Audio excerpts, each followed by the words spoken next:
नमस्कार sir. Sir नमस्कार जी। Sir क्या नाम है आपका? मेरा नाम कश्मीर सिंह राणा नाम है जी। कश्मीर जी, आप कहाँ से आए हो? सुंदरनगर डिस्ट्रिक्ट मंडी से आया हूँ सर। सर क्या काम करते हैं आप?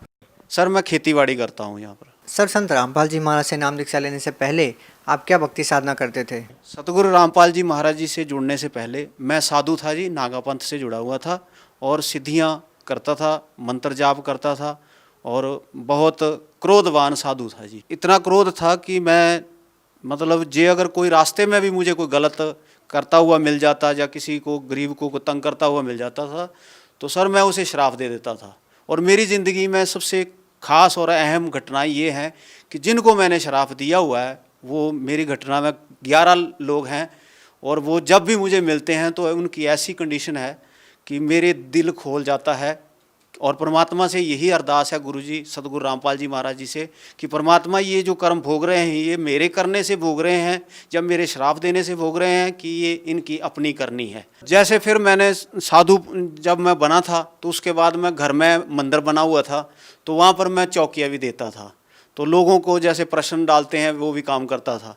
तो चलंगी सदंगी और मदंगी 3 तरह की विद्या थी इस संसार की ये, तो वो मैं काम करता था तो जिससे लोगों का ज़्यादा से ज़्यादा भला करता था। लेकिन बाद में इस चीज़ का अनुभव हुआ तो मैंने अपनी कमाई ही गवाई है, लेकिन उससे कुछ फ़ायदा नहीं मिला, दुख के सिवा मुझे कुछ नहीं मिला ज़िंदगी में। सर पहले आप नागा पंथ से जुड़े हुए थे, आप 9 साल तक नागा साधु बनकर रहे और उनके द्वारा दी गई भक्ति साधना की। सर इतनी भक्ति करने के बाद, इतनी तपस्या करने के बाद अचानक आपके मन में ऐसा क्या आया कि आप संत रामपाल जी महाराज की शरण में चले गए? सर मैं भागवत गीता खुद भी पढ़ता था, कुरान शरीफ मेरे घर में है, 18 पुराण भी थे और उनको पढ़ता था, लेकिन मुझे उसका मतलब और मीनिंग नहीं समझ आता था। लेकिन एक दिन अचानक टेलीविज़न के आगे बैठा हुआ था तो कुछ थोड़ी सी घटना मैं और भी बताता हूँ आपको कि मैंने साधु पुना छोड़ दिया था 9 साल के बाद। तो मेरे जो देवी देवते थे वो मेरे पीछे पड़ गए। लोगों को प्रेत बाधा होती है, मुझे देवता बाधा हो गई। तो उसमें ऐसा हुआ कि सभी देवताओं को जिसमें से सबसे ज़्यादा श्रेष्ठ मानता था मैं शिव भोलेनाथ जी को और बाबा बालकनाथ जी को। तो उनका मैंने घर में मंदिर बनाया हुआ था। तो वो एक दिन ऐसा हुआ कि वो आपस में सब लड़ गए। 33 करोड़ देवी देवता ऐसे हो गया जैसे महाभारत का युद्ध हो रहा है और लड़ाई हमारी आपस में होती, भगतमती जी के साथ होती और मेरी होती, मेरी घरवाली के साथ मेरी लड़ाई होती। तो उसमें इतना हालात ख़राब हो गए कि बीमार पड़ने लगे, पशु मरने लगे। मैं खेतीबाड़ी का काम करता हूँ, आपको पहले भी बताया। तो कहीं जाने का, किसी तांत्रिक के पास अपना इलाज कराने, किसी ने कहा कि आप खुद अपने सिर के बाल नहीं काट सकते, आपको दूसरे तांत्रिक के पास जाना पड़ेगा। तो वहाँ पर गया तो उन्होंने कहा कि आपको इनके सब के मंदिर बनाने पड़ेंगे। तो भगत जी, एक किसान आदमी अपने पेट का पालन करेगा कि इनके मंदिर बनाता रहेगा? तो उससे थोड़ा सा मन हट गया, ठेस लगी। कुदरती परमात्मा ने मुझे खींचना था, सतगुरु रामपाल जी महाराज जी ने। तो रात को कहीं अचानक टेलीविज़न के सामने बैठा हुआ था तो रिमोट से जैसे अचानक साधना चैनल लग गया। तो उसमें सतगुरु रामपाल जी का प्रोग्राम चल रहा था, सत्संग चल रहा था। तो सुनते सुनते मैंने भागवत गीता और ज़्यादातर उस दिन उन्होंने देवी भागवत पुराण के बारे में बता रहे थे। तो मैंने उसको जब मिलान किया तो मेरे कलेजे के चिथड़े उड़ गए, भी ये ज्ञान कहाँ से आ गया। और उसको सुनते सुनते ऐसी गंदी आत्मा भी था कि सत्संग भी सुनता था लेकिन हाथ में बीड़ी थी और यही स्मोकिंग करता था। और 1 साल तक मैंने सत्संग उनका सुना। सत्संग सुनने के बाद फिर मुझे ललत होगी कि मैं अब इस रास्ते पर मुझे जाना पड़ेगा और ये कुछ नया ज्ञान है और कुछ नया अनुभव भी था। तो भगत जी मैंने किसी भगत को ढूंढने की कोशिश की, क्योंकि अकेला था, गांव में मेरे साथ और कोई नज़दीक भगत नहीं है।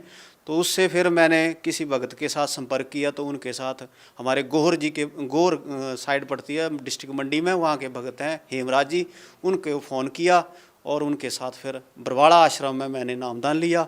तो गुरु जी का आशीर्वाद भी मिला और भक्ति मिली और वो ही मेरे लिए बड़ा ख़ास दिन था। 14 अगस्त 2014 को मैंने सतगुरु रामपाल जी महाराज के शरण में ग्रहण की थी। सर जैसे कि पहले खुद आप एक साधु थे, नागा पंथ से जुड़े हुए थे और उनके द्वारा दी गई भक्ति आप कर रहे थे और 9 साल तक आपने बड़ी तपस्या की, खूब साधना की। संत रामपाल जी महाराज के प्रवचन सुने। तो सर आपको संत रामपाल जी महाराज के प्रवचनों में, सत्संगों में ऐसा क्या लगा कि आपने एकदम इतने साल से करते आ रहे साधना को छोड़कर संत रामपाल जी महाराज की शरण में आ गए? आपको ऐसी उनकी कौन सी बात अच्छी लगी? सर भागवत गीता जो हम पढ़ते थे सतगुरु रामपाल जी महाराज जी के सत्संग सुनने के बाद, जिस वक्त हमने भागवत गीता हम पढ़ते थे, 15वें अध्याय का पहला श्लोक पढ़ते थे, पीपल का वृक्ष, ये संसार एक पीपल का वृक्ष है, लेकिन पढ़ते तो जरूर थे लेकिन करते नहीं थे। सर उसके बारे में हमें नॉलेज ही नहीं आती थी, क्योंकि गुरु के बिना ज्ञान नहीं होता था। जो गुरु हमने पहले बनाए थे वो चेला चलंगी करते थे, उसमें आप सभी जानते हैं कि इसमें तांत्रिक तमोगुनी काम चलते हैं, तो वो मैं करता नहीं था। काम शुद्धि था, जो भी था वे जैसा भी था परमात्मा ने अपनी तरफ खींचना था। तो तड़फ तो भक्ति की थी, भगवान की थी, लेकिन मालिक के साथ जुड़े, अच्छा ज्ञान लगा, तो इसलिए हम परमात्मा के साथ जुड़ गए। सर गीता का ज्ञान तो बहुत सारे धर्मगुरु देते हैं, आपको संत रामपाल जी महाराज के ज्ञान में ऐसी क्या भिन्नता नजर आई? सर भागवत गीता का ज्ञान सभी करते हैं, भागवत सभी साधु संत गुरु सब करते हैं, लेकिन अभी तक उनको ना ब्रज शब्द का पता है, ना उस पीपल के वृक्ष का पता है भी उस पीपल के वृक्ष का क्या सिस्टम है और क्या उसमें कितने साव है। लेकिन हमारे गुरुजी ने उसके बारे में एक एक विभाग के बारे में बता दिया। अक्षर पुरुष एक पेड़ है, निरंजन वा की डार, तीनों देवा शाखा हैं, पात रूप संसार। तो यही पूर्ण गुरु थे और इन्होंने हमें पूरा ज्ञान हमें दिया। आखिर सर आप कहना क्या चाहते हैं? हिंदुस्तान में बहुत सारे गुरु हैं, धर्मगुरु हैं, संत हैं, क्या उनको किसी को ज्ञान नहीं? क्या संत रामपाल जी महाराज को ही सदग्रंथों का ज्ञान है? सर ज्ञान जितना उनके ज्ञान, ये मैं किसी को भी नहीं कह सकता कि, क्योंकि इतना मेरे में समर्थ नहीं किसी को गलत कहना, लेकिन उनको ज्ञान ऐसा था, पढ़े जरूर हैं लेकिन कड़े नहीं हैं। सर संत रामपाल जी महाराज तो साफ साफ मना करते हैं कि मेरे अलावा किसी के पास ऐसा ज्ञान नहीं है। सर ज्ञान ऐसा है, उनके पास जो ज्ञान है, लेकिन पढ़ाई की है, लेकिन उनको असली ज्ञान का पता नहीं है। हमारे गुरुजी ने जैसे एक दही में से मक्खन निकाल दिया है, वो ज्ञान हमारे गुरुजी ने एक नया ज्ञान जो है सामने लाए हैं। सर मैं आपसे ये पूछना चाहता हूँ कि संत रामपाल जी महाराज के शरण में जाने के बाद आपको क्या लाभ मिले? सर मुझे सबसे पहला तो ये है कि ये जो देवता का महाभारत युद्ध होता था उससे निजात मिल गई। मैंने उनको जैसे भी नामदान लिया और जल प्रवाहित कर दिया गुरुजी की आज्ञा से। और सबसे मेन और सबसे खास मुझे जो फ़ायदा हुआ वो मेरी भगतमती जी को जीवन दान दिया गुरुजी ने। ये सबसे अहम मेरे लिए बहुत बड़ी खास। क्या घटना हुई थी, वो कैसे हुआ? मैं खेत में टमाटर लगा रहे थे, टमाटर लगाते वक्त मेरी भगतमती और मैं दोनों ही हिमाचल में रहते हैं। भगत जी एक बात और भी बताता हूँ कि मैं होशियारपुर में, मेरे बच्चे वहाँ पर पढ़ते हैं, पिताजी एयरफोर्स की नौकरी करते थे, वहाँ भी थोड़ी बहुत ही ज़मीन है, दुकान करते हैं, तो इसलिए थोड़ा सा यहाँ पर हिमाचल में भी हमारे दादाजी की पुरानी ज़मीन पड़ी हुई थी, तो मैं यहाँ पर काम करने के लिए पंजाब से यहाँ आ गया। तो कुछ समय के बाद ऐसा हुआ कि मैंने खेती बाड़ी में टमाटर लगाए हुए थे, तो टमाटर के डंडे गाड़ रहा था, गाड़ते गाड़ते भगतमती जी को सूखी उल्टी आई और भगतमती ख़त्म हो गई।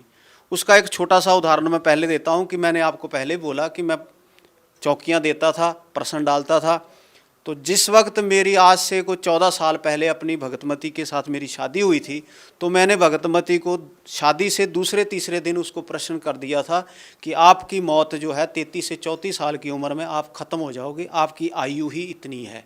लेकिन मैं उस भविष्यवाणी मैंने की थी, तो इसलिए उस भविष्यवाणी के कारण मुझे उस वक्त झटका लगा कि जिस वक्त वो बिल्कुल डेड, उसकी श्वास नाली ख़त्म, श्वास नहीं चल रहा था और रंग बिल्कुल पीला हो गया। और कुदरती ऐसी बात थी कि उस दिन बारिश का मौसम था, हिमाचल की बात है, आप सब लोग जानते हैं कि अगर 2-3 घंटे अगर बारिश पड़ जाए तो पहाड़ी इलाके में धुंध पड़ जाती है ठंड के कारण, टेम्परेचर डाउन होने के कारण। तो उसमें सबसे बड़ा दुख मुझे उस वक्त ऐसा हो रहा था, झटका, कि ये जो गाँव के लोग हैं मुझे मार देंगे, क्योंकि मैंने इनके सामने अपने मंदिर के जो देवी देवता थे वो मैंने सारे जल प्रवाहित किए थे और इन लोगों ने मेरा को जिंदा ही जला देना था, क्योंकि हमारे रीति रिवाज में, हिमाचल के रिवाज में देवी देवताओं को कुछ खास मानते हैं। तो उस खास वजह से मुझे रोना आ गया। लेकिन उससे पहले ऐसा था कि मैं गुरुजी के, परमात्मा जी से, संत गुरु रामपाल जी महाराज जी से मैं जुड़ चुका था। तो मैंने आपका लास्ट नंबर जो साधना चैनल में प्रोग्राम आता है गुरुजी का, उसमें 41 नंबर लास्ट है, उसमें मैंने फ़ोन किया, तो आगे से भगत जी को मैंने मेरा तो रोना निकल रहा था, भगत जी बता नहीं सकता। लेकिन मैंने प्रार्थना लगाई कि गुरुजी ऐसा ऐसा हो गया है, तो उन्होंने, भगत जी ने मेरी प्रार्थना जो गुरुजी के तक पहुंचाई।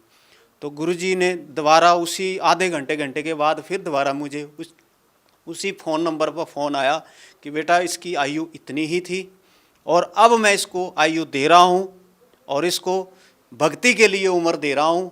तो इससे 3 घंटे के बाद मेरी भगतमती को मैंने घर में गया, गुरुजी ने बोला आप माला जाप करो। मैंने माला जाप की और घर में गुरुजी का दिया हुआ एक अमृत की शीशी हमें दी जाती है आश्रम में, वो अमृत ले आकर मैंने अपनी भगतमती जी के मुंह में डाल दिया। तो 3 घंटे के बाद उसको होश आ गई। ये सबसे मेरी खास और ऐसी घटना है जिस घटना को देखकर मैं आज मर सकता हूँ लेकिन झुक नहीं सकता, और गुरु महाराज परमात्मा बंदी छोड़ सतगुरु रामपाल जी को कभी नहीं छोड़ सकता। और क्या लाभ मिले सर आपको? और सर मुझे लाभ तो बहुत हैं, गिनाते गिनाते तो शायद मेरी ज़िंदगी भी मुक जाएगी, ये लाखों जन्म में लूँगा तब भी मैं मालिक के बंदी छोड़ सतगुरु रामपाल जी के गुण नहीं गा सकता। लेकिन एक छोटा सा अनुभव और बताता हूँ, क्योंकि पहाड़ी सोच भी है, कुछ पंजाबी सोच भी है।